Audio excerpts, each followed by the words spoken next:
Assalamualaikum warahmatullahi ta'ala wabarakatuh. Alhamdulillahi rabbil alamin. Wabihi nasta'inu ala umuri dunya waddin. Wassalatu wassalamu ala sayyidina Muhammadin wa ala alihi wa sahbihi ajma'in, amma ba'du. Kaifa halukum ayul ikhwah? Antum tayyibun la'allakum bil khair wal afiyah wa atalallahu umrakum fi ta'atihi wa taqwah. Alhamdulillah, pada kesempatan kali ini kita akan belajar bahasa Arab yang mudah dan indah. Terkhusus kita akan belajar sesuai yang telah saya share kemarin tentang kursus bahasa Arab. Kita akan mempelajari kitab Durusul Lughah Al-Arabiyyah li Ghairin Natiqina Biha yang saya telah share bagi para peserta kursus bahasa Arab mudah ini. Durusul Lughah Al-Arabiyyah li Ghairin Natiqina Biha, karya Dr. V. Abdul Rahim. Durusul Lughah Al-Arabiyyah, kenapa saya memilih kitab ini? Karena jujur kitab ini menurut saya sangat baik bagi orang yang ingin belajar bahasa Arab, baik itu pemula maupun yang mendalami bahasa Arab. Karena saya secara pribadi alhamdulillah sudah belajar di sini di Madinah Munawwarah, baik dulu itu secara anbut, ini secara virtual, itu alhamdulillah dengan kitab ini karena ada latihan-latihan dan juga lain semacamnya, itu pembelajarannya sangat enak dan nyaman dan aktif. Perlu diketahui apa dari kitab ini kelebihannya. Di antaranya kita harus tahu dulu kitab ini kitab apa. Jadi ini nama kitabnya Durusul Lughah Al-Arabiyyah li Ghairin Natiqina Biha, artinya pelajaran-pelajaran bahasa Arab li Ghairin Natiqina Biha, untuk non-Arab atau untuk orang yang tidak melafadzkan bahasa Arab itu sendiri sehari-hari, yakni untuk orang asing, orang non-Arab. Jadi ini sangat cocok jikalau kita ingin tahu bahasa Arab. Alhamdulillah saya pribadi sudah sempat bertemu langsung dan sowan dengan pengarang kitab ini, yakni Dr. V. Abdul Rahim. Beliau yang fasih dalam melafadzkan bahasa Arab dan faqih dalam bahasa Arab. Memang faknya beliau karena beliau menguasai lebih sekitar 13 bahasa. Bisa di searching di Google ataupun di YouTube profil beliau. Ceritanya panjang, saya bisa bertemu dengan beliau dan saya sangat bahagia bisa langsung sowan dan minta izin kepada beliau untuk menerjemahkan kitab-kitab beliau, dan sekarang masih proses. Alhamdulillah sama beliau sudah diizini. Terkait ceritanya yang begitu panjang dan indah bisa dibaca di Instagram saya, yaitu Sabiqul Mubarak Ibnu Ali, Sabiqul Mubarak Ibnu Ali.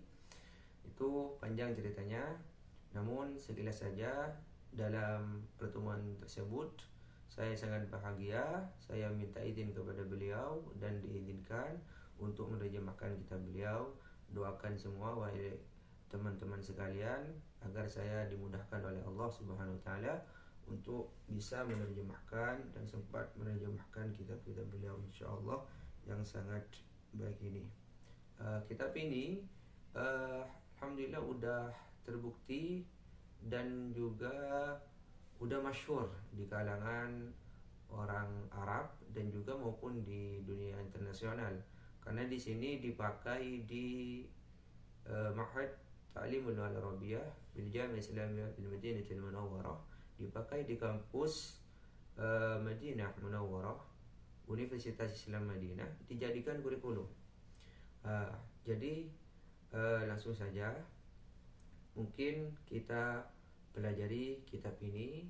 Semoga dengan wasilah ini kita semua dapat mengetahui bahasa Arab secara makna, secara bahasa, secara pelafalan dan lain semacamnya. Baik, kita buka halaman pertama. Ini ad-darsul awwaluh, pelajaran pertama. Hashim, silakan diartikan untuk teman-teman sekalian. Hashim, Assalamualaikum warahmatullahi wabarakatuh.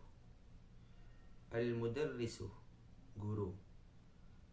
Waalaikumsalam warahmatullahi wabarakatuh. Hashim, kaifa haluka ya ustaz? La'allaka bikhair. Artinya, kaifa haluka ya ustaz? Bagaimana kabarmu wahai ustaz? La'allaka bikhair, semoga engkau baik-baik saja. Al-mudarris, gurunya menjawab, Alhamdulillah, segala puji bagi Allah. Wa kaifa haluka anta ya Hashim? Ana uhibbuka katsiran ya Hashim, innaka talibun dhakiyyun wa mujtahidun wa dhu khuluqin. Amin Pakistan anta am min al-Hind ya Hashim? Artinya, wa kaifa haluka anta ya Hashim? Dan bagaimana kabarmu wahai Hashim? Ana uhibbuka katsiran. Saya sangat cinta kepadamu ya Hashim. Innaka talibun zakiyun, sungguh engkau murid yang cerdas, wa mujtahidun, dan semangat, wa dhu khuluqin, dan berakhlak. Amin Pakistan anta, apakah engkau dari Pakistan? Am minal Hindi, atau dari India ya Hashim wa Hashim? Hashim menjawab, inni minal Hindi, saya dari India. Saya terangkan terlebih dahulu. Ini percakapan antara Hashim dan gurunya. Dimulai dengan salam, karena memang sunnahnya dalam Islam kalau bertemu seseorang kita mengucapkan salam dan lain semacamnya. Dan perlu diketahui juga di sini Hashim lalu menyapa gurunya, menyapa ustaznya, kaifa haluka ya ustaz? Bagaimana kabarmu wahai ustaz? La'allaka bikhair. Dalam belajar bahasa Arab, kalau antum sekalian ingin bisa berbicara bahasa Arab, maka yang pertama menurut saya mulailah dengan menghafal pertanyaan. Ada adawatul istifham, alat-alat bertanya. Karena kita memulai percakapan pasti setelah salam dimulai dengan pertanyaan-pertanyaan. Karena gak mungkin kita bercakap-cakap dengan teman tanpa bertanya. Semua kalimat pertanyaan setelah saya teliti pasti dimulai dengan kalimat pertanyaan. Contohnya, bagaimana kabarmu? Kamu dari mana? Atau dan lain semacamnya. Itu perlu dihafal untuk bisa muhadasah atau mukalamah bil lughatil arabiyyah. Jadi dihafalkan adawatul istifham, alat-alat bertanya seperti hal, ma, madza, min aina ila aina, kaifa, dan lain semacamnya. Di sini kaifa haluka ya ustaz, la'allaka bikhair. Hashim bertanya kepada ustaznya, bagaimana keadaanmu wahai ustaz? La'allaka bikhair, semoga engkau baik-baik saja. Sudah lumrah kalau di sini sesuai yang saya alami, kalau bertemu seseorang pasti itu setelah salam itu mendoakan dan bertanya kabarnya dan lain semacamnya, karena sudah menjadi mungkin kebiasaan dari sini. Itu alhamdulillah saya sangat senang jikalau bertemu dengan orang-orang Arab Saudi di sini, karena sungguh rasa persaudaraan dan kekeluargaan itu ada. Dalam menyapa saja itu langsung ditanyakan kabarnya, bagaimana keadaan keluarganya dan lain semacamnya, sampai Ayyul khidmata turid minni, ada yang bisa saya bantu gitu. Jadi langsung akrab dan nyaman gitu. Seperti saya ketika bertemu, jadi antum sekalian kalau bertemu dengan teman-temannya atau siapanya, maka kasih mereka suatu penghormatan yang sangat, karena gimana? Agar mereka senang dan nyaman, dan mendoakan orang lain, otomatis kita mendoakan diri kita sendiri. Contoh, kita kalau bertemu semisal di sini sudah lumrah, kaifa haluk, antum tayyibun, la'allaka bil khair wal afiyah, atau asaduntum fi ta'ati Allah wa taqwah, dan lain semacamnya. Banyak, kaifa haluk, kaifa ahwalu ahlik, kaifa an ahlitik, wa kaifa auladuk, hal hum tayyibun kulluhum. Jadi mulai dengan, apalagi di sini itu sudah lumrah kalau bertemu langsung berpelukan. Ingat, tapi sesama jenis, ini langsung berpelukan, langsung disapa dan lain semacamnya. Masya Allah, kita itu insya Allah akan menjadi lebih merasa persaudaraan Islam. Karena al-muslim akhul muslim, seorang yang Islam itu saudara bagi orang Islam lainnya. Jadi kita harus membangun persaudaraan ini, ya mulai dengan itu, dengan ketika disapa, kita, kalau kita yang disapa, kita harus juga seperti itu, harus menjawabnya dengan yang lebih menghormatinya. Karena seperti ini, ustadznya kan barusan ditanya dan semoga baik-baik saja. Ustadznya itu menjawab, gurunya menjawab dengan penghormatan yang lebih. Sampai di sini ada kalimat, ana uhibbuka katsiran ya Hashim, innaka talibun zakiyyun wa mujtahidun wa dhu khuluqin, amin Pakistan anta am min al-Hind ya Hashim. Alhamdulillah saya baik saja, dan bagaimana kabarmu wahai Hashim? Saya cinta kamu karena kamu adalah murid yang cerdas dan semangat dan berakhlak. Ditanyakan gitu, Masya Allah, dia dinyatakan cinta oleh ustadznya. Masya Allah, khair. Jadi dalam Al-Quran kan juga disebutkan, a'udzubillahi minasyaitonir rajim, wa idza huyyitum bi tahiyyatin fahayyu bi ahsana minha aw rudduha. Artinya, wa idza huyyitum, jikalau kalian dikasih penghormatan, fahayyu bi ahsana minha, maka kasihlah penghormatan juga yang lebih dari apa yang kalian kasih, aw rudduha, atau balas sepertinya. Seperti kalau orang Assalamualaikum, dalam kalimat Assalamualaikum saja itu sudah kita ketahui bagaimana orang yang menghormati dan orang yang faqih dan bisa menjawab seperti apa. Seperti kalau orang menjawab menyapa kita Assalamualaikum, kita, kalau orang yang biasa itu kan menjawab Waalaikumsalam. Tetapi kalau orang yang mengerti itu pasti dijawab dengan yang lebih, disempurnakan itu salam. Waalaikumsalam warahmatullahi wabarakatuh. Yang awalnya hanya disapa dengan keselamatan bagi kalian, Waalaikumsalam, keselamatan juga bagi Anda, warahmatullah, dan rahmat Allah, wabarakatuh, dan berkah-berkah Allah. Jadi seperti itu. Lanjut diartikan, al-mudarrisu, guru, wa zamiluka alladhi kharaja ma'aka al-an min al-fasl aw aidan min al-Hind. Artinya, dan temanmu yang keluar bersamamu sekarang dari kelas, aw aidan min al-Hind, apakah dia juga dari India? Hashim menjawab, la innahu min Pakistan, tidak, dia dari Pakistan. Al-mudarris, inna sa'ataka jamilatun ya Hashim, amin al-Yaban hiya. Guru bertanya lagi, inna sa'ataka jamilatun ya Hashim, sungguh jammu sangat cantik ya Hashim, wahai Hashim. Jammu mapan gitu. Jamilatun, cantik, wahai Hashim. Aminal Yabani, ya, apakah itu dari Jepang? Hashim menjawab, la, innaha minal Hind. Tidak, sungguh ia dari India. Yakni made in India, bukan made in Jepang gitu.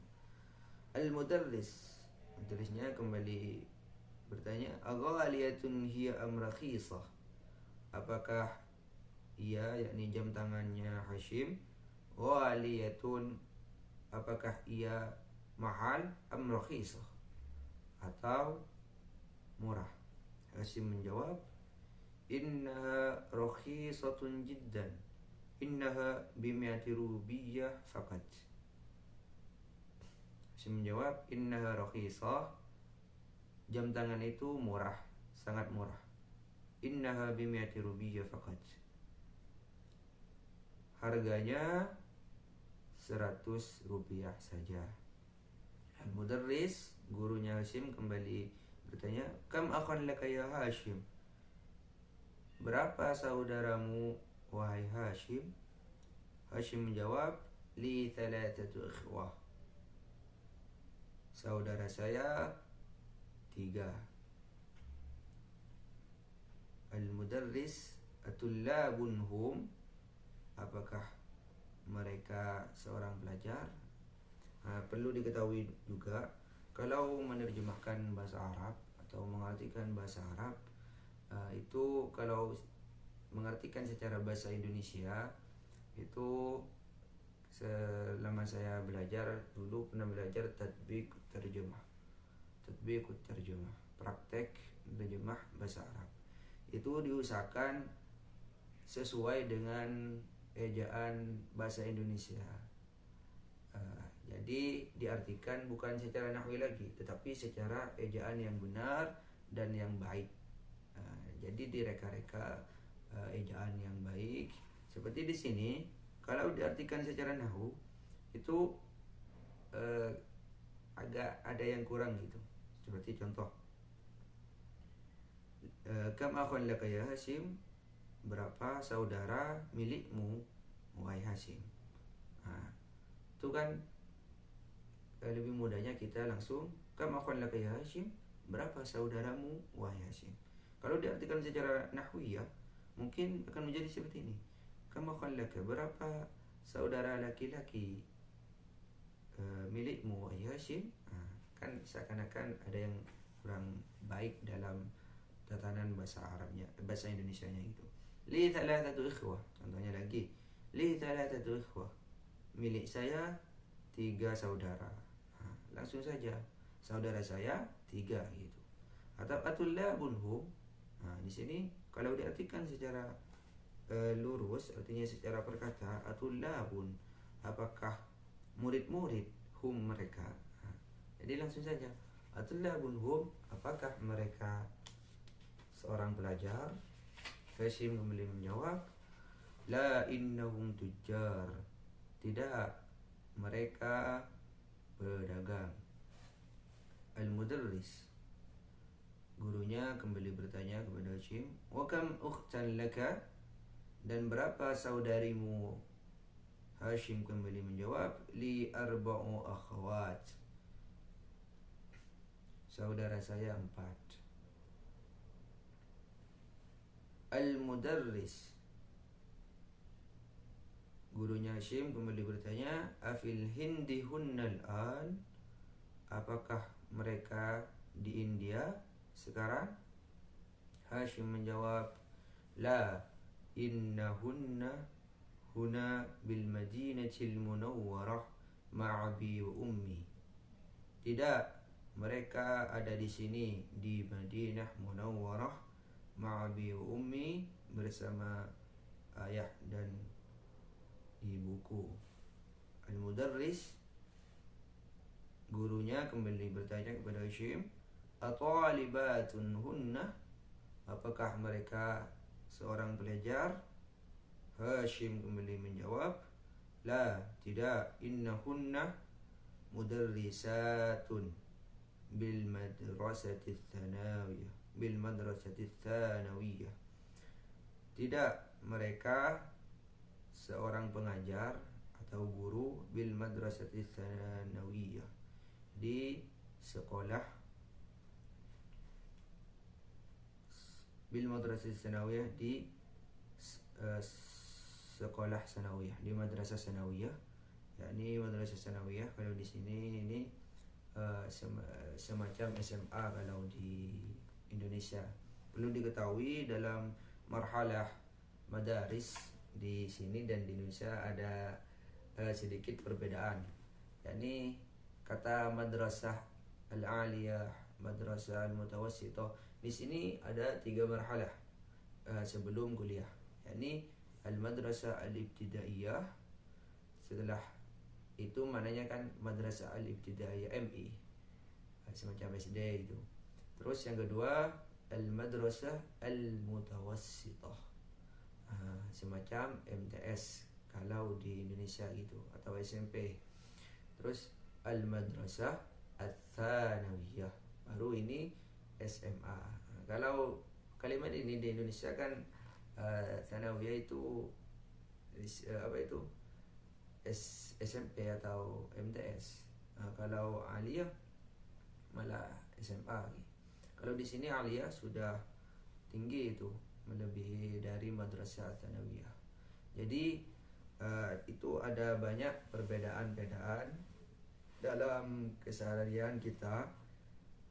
Sepengalaman saya, banyak saya temukan bahasa Arab yang saya pelajari di Indonesia terkadang beda dengan bahasa Arab yang ada di sini.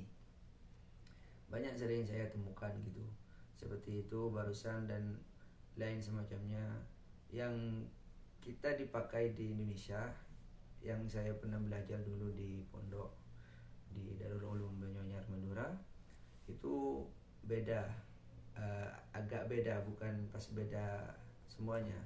Ada kalimat-kalimat yang beda di sini gitu. Artinya seperti wihdah, baqalah. Kalau di Indonesia kan terkenal dukan, toko. Kalau di sini baqalah. Wihdah itu unit atau imadah dan lain semacamnya, imadah, baqalah dan lain semacamnya. Jadi harus belajar kita agar bisa bahasa Arab yang fusha dan benar. Sering-seringlah mendengarkan tausiah atau khutbah atau pidato dari syekh-syekh atau pelajaran syekh-syekh yang memang ada di Arab. Jadi seperti itu, langsung belajar kepada mereka. Dan juga kita bisa dengan membaca kitab-kitab berbahasa Arab dan juga hiwar yang ada di Arab Saudi sini. Itu pelajaran pertama, dialog antara Hashim dan gurunya. Seperti saya kata barusan, bahwasanya dalam bercakap pasti diperlukan istifham. Seperti ini, adanya percakapan di sini semuanya dimulai dengan istifham, dengan bertanya kan. Mudarris Hashim pertamanya bertanya, terus dibalik jadi ustadznya yang bertanya keadaannya. Apalagi di sini alhamdulillah dari berbagai negara, seakan ada mahasiswa dari berbagai negara. Jadi ingin tahu keadaan di sana, bagaimana Islam di sana dan lain semacamnya. Jadi timbullah percakapan yang luas, lugas dan nyaman gitu. Seperti itu. Itu pelajaran pertama. Jadi antum sekalian kalau sudah mengartikan, sambil ditelaah, diteliti, oh begini artinya mufradat yang penting dihafal. Perlu diketahui dalam belajar bahasa Arab, jika antum sekalian ingin cepat mengetahui mukalamah bahasa Arab, muhadatsah bahasa Arab, ada, setelah saya teliti itu ada tiga langkah. Yang pertama, mufradat, hifdzul mufradat, menghafalkan mufradat. semampunya, baik itu setiap hari 1 kali, atau baik itu 1 kali 3 kali, 3 mufradat. Contohnya kalau kita setiap hari menghafal 3 mufradat, seperti yang barusan ini, dzakiyun, cerdas, mujtahid, semangat, dzu khuluqin, berahlak, waliyah, mahal, rakhisah, murah. Setiap hari 3 mufradat semisal, atau 5 mufradat setiap hari. Bayangkan dalam 10 hari maka kita akan menghafal berapa? 50 mufradat. Dalam 20 hari menghafal 100 mufradat. Dalam 30 hari akan menghafal 150 mufradat. Bagaimana jikalau dalam 1 tahun? Tinggal dikalikan saja. Masa kita 5 mufradat saja, ataulah paling minimal 3 mufradat atau 1, kita tidak bisa. Jadi usahakan kita menghafal mufradat, hifdzul mufradat. Setelah menghafal mufradat, langkah kedua yaitu tatbik atau mumarasah. Jadi harus praktekkan apa yang kita hafal, apa yang kita pelajari, langsung praktekkan. Dengan cara bagaimana? Kalau dulu teman-teman saya waktu di Indonesia itu prakteknya ada yang secara langsung dengan temannya bermukalamah, ada yang dengan, kalau yang malu itu caranya mudah. Misalnya tuh hanya 1 orang di rumahnya, gak ada temannya, caranya berkaca. Ada siapkan kaca, lalu berbicaralah bahasa Arab. Yang penting praktek dulu. Jangan ragu untuk salah, jangan gimana, jangan malu dan lain semacamnya. Kayak kalau malu seperti barusan, jangan takut salah itu dalam berbicara bahasa Arab pertamanya untuk pembelajaran. Karena kiai saya dulu pernah berkata, Allahumma fillah, khauful khata khata'un. Takut salah adalah sebuah kesalahan. Yakni kalau orang selalu takut salah dalam mengucapkan bahasa Arab, otomatis dia tidak akan berbicara bahasa Arab. Karena selalu saja di benaknya takut salah gini. Karena itu kitab ini salah satu dari alasan pengarangnya, bahasa Arab itu sangat mudah. Sangat mudah, tetapi terkadang dipersulit oleh mereka sendiri. Harus belajar nahwu gini. Padahal yang penting yang pertama adalah tatbik. Kalau memang ingin bisa berbicara bahasa Arab, menerjemahkan bahasa Arab dan lain semacamnya, tatbik, praktekkan. Jujur saja, di sini saya punya teman orang Saudi asli sini. Itu alhamdulillah ketemu di mat'am, yakni semacam restoran gitu. Terus menyapa dulu, terus kita bermuhadasah dengan baik. Terus sampai mereka seakan-akan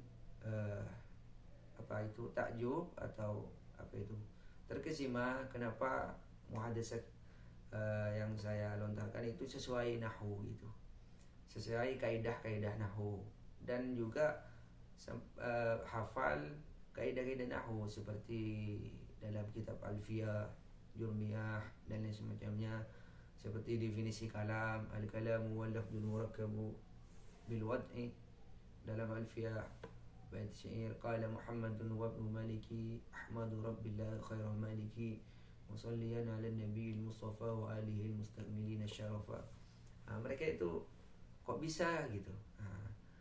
Ya saya bilang bahwasanya di Indonesia saya belajar itu rata-rata kalau orang Indonesia itu, kalau yang mondok, kalau definisi itu insya Allah yang kecil-kecil udah hafal. Tetapi kata beliau, tetapi kekurangan kita di Indonesia apa katanya? Indakumul qawaidin wa ma indakumut tatbik wa indana at-takbir wa ma indana al-qawanin wal qawaid awil qanun gitu. Maksudnya apa? Ya antum di Indonesia itu hafal itu katanya, tetapi kekurangannya satu katanya. Apa? Tidak praktek. Banyak kan teman-teman di Indonesia, kalau nahu jangan disoal. Masya Allah, saya punya teman itu kalau nahu, jurumiyah, alfiyah, Masya Allah hafal. Takrib, kitab lainnya, Masya Allah hafal. Tetapi ketika berbicara bahasa Arab, tidak bisa, ada yang tidak bisa. Sulit mereka. Ya karena kenapa? Karena tidak tidak praktek. Benar apa kata teman saya itu, bahwasanya kalau di Indonesia itu punya kaidah tetapi tidak pernah praktek. Saya temukan juga kebalikannya di sini. Teman anak itu kalau mau hadis bahasa Arab, Masya Allah lancar banget. Tetapi ada kurangnya, yakni dalam kaidah nahu. Saya sering temukan itu dalam pembicaranya, nahunya ada yang keliru gitu. Dalam pengharakatan, dalam kaidah nahunya. Jadi mereka kenapa bisa lancar bahasa Arab, Masya Allah, sangat fasih dalam berbicara bahasa Arab, lahjah dan lain semacamnya. Ya karena mereka setiap hari sudah berbicara bahasa Arab, sudah praktek bahasa Arab. Ibarat kita kalau di Indonesia, kalau kita berbicara bahasa Indonesia gimana? Bisa semua kan? Ayolah akhwah, hafidhukumullah jami'an, Masya Allah lancar. Tetapi coba di soal ejaan bahasa Indonesia yang benar seperti apa? Kalimat pasif, kalimat aktif, subjek, objek letaknya di mana, Masya Allah. Kita mungkin hanya sedikit yang tahu. Jadi sama, kenapa mereka bisa berbahasa Arab dengan fasih? Karena setiap hal dipraktekkan. Jangan takut salah. Di sini kalau antum semoga saja dikaruniai Allah, dikasih rizki oleh Allah, bisa ziarah Makkah wal Madinah khususnya, dan bisa ke sini. Di sini kalau antum sekalian berbicara, kalau ketemu yang non Arab bicara bahasa Arab, Masya Allah lancar-lancar semua. Tetapi kalau nahunya astagfirullahaladzim, wallahul musta'an, nahunya itu saya temukan banyak yang keliru, yang non Arab, seperti dari negara-negara lain cuma menghafal, ya hafal mufradat saja, asal ngomong gitu. Misal nakil qabla qalil, ilain turid fin, dan lain semacamnya, waina anta. Jadi mereka asal ngomong saja gitu. Tetapi kalau dengan belajar kitab, antum yang asalnya tatbik itu amburadul, asal yang ngomong saja. Dengan belajar kitab, seperti belajar kitab ini, nanti kita akan mengubah dengan sendirinya. Jadi seperti itu. Yang terakhir, belajar tarkib secara nahwiyah. Yakni yang pertama, hafalkan mufradat. Yang kedua, praktekkan. Praktek. Bicaralah seperti di depan kaca, ngomong bahasa Arab, berbicara muhasabah, introspeksi diri, semisal ngomong di depan kaca, kaifa haluka ya Muhammad, namanya saya semisal Mubarak, kaifa haluka ya Mubarak, limadha anta kaslan, wa kaifa halu sawmik, hal anta taf'al al-ibadah wal qiyam was salah wa nawafil, لأن كثير من الناس صامح ولكن هو يصوم ولكن لا يصوم عن معصية، ولكن لا يصوم عن الغيبة، ولكن لا يصوم عن فعل munkarat. Jadi seperti itu, kita praktek setiap hari. InsyaAllah kalau itu diterapkan semua, yang terakhir baru belajar tarkib. Kita ngomong, ada istilah ungkapan kan kita di Indonesia, belajar dari kesalahan. Otomatis dibenahi dengan kitab ini, kita benahi bersama. Yang penting antum hafalkan mufradat, dan kedua praktekkan apa yang dihafalkan, karena al-ilmu bil amal katanya. Al-ilmu bil amal katanya, al-ilmu bila amalin kasyajari bila thaman. Jadi harus diamalkan biar bisa gitu. Karena ilmu tanpa diamalkan kasyajari bila thaman, ibarat pohon yang tidak berbuah. Antum hafal mufradat semisal, hafal definisi bahasa, definisi kalam, definisi i'rab, definisi hal, definisi maf'ul bih, definisi lain dan semacamnya, tapi tidak dipraktikkan dalam berbahasa Arab, itu ibarat pohon yang tidak ada buahnya, kurang bermanfaat. Jadi dipraktikkan. Dan terakhir, mari kita benahi bersama. Baik saya pribadi masih harus banyak belajar, dan kita istiqomah dalam belajar insyaallah taala. Sekian dari saya, kurang lebihnya mohon maaf. Ihdinas siratal mustaqim. Wassalamualaikum warahmatullahi taala wabarakatuh. Mungkin nanti sistemnya lanjut di grup, jadi sesuai dengan yang sudah saya share ketentuan-ketentuan belajar ini. Yang pertama yaitu pelajaran utama seperti ini saya nanti upload di YouTube, dan juga langkah kedua, nomor 2 itu tamrin atau tadribat nanti via Zoom. Kita sesuaikan waktunya nanti insyaallah. Yang terakhir itu setorkan mufradat dengan jujur, secara pribadi, jujur. Kalau memang mau bisa bahasa Arab, setorkan melalui WhatsApp kepada saya. Insyaallah nanti ada sistem-sistem yang insyaallah saya sudah mulai rancang untuk bagaimana antum insyaallah bisa cepat mengetahui bahasa Arab baik secara muhadasah dan terjemah. Program utamanya yaitu muhadasah bil lughah arabiyah, bisa berbicara bahasa Arab. Yang kedua, menerjemahkan bahasa Arab. Yang ketiga, mudah-mudahan dengan kita belajar ini kita bisa juga membaca kitab yang berbahasa Arab gitu. Sekian dari saya, lanjut insyaallah di pelajaran berikutnya. Wassalamualaikum warahmatullahi wabarakatuh.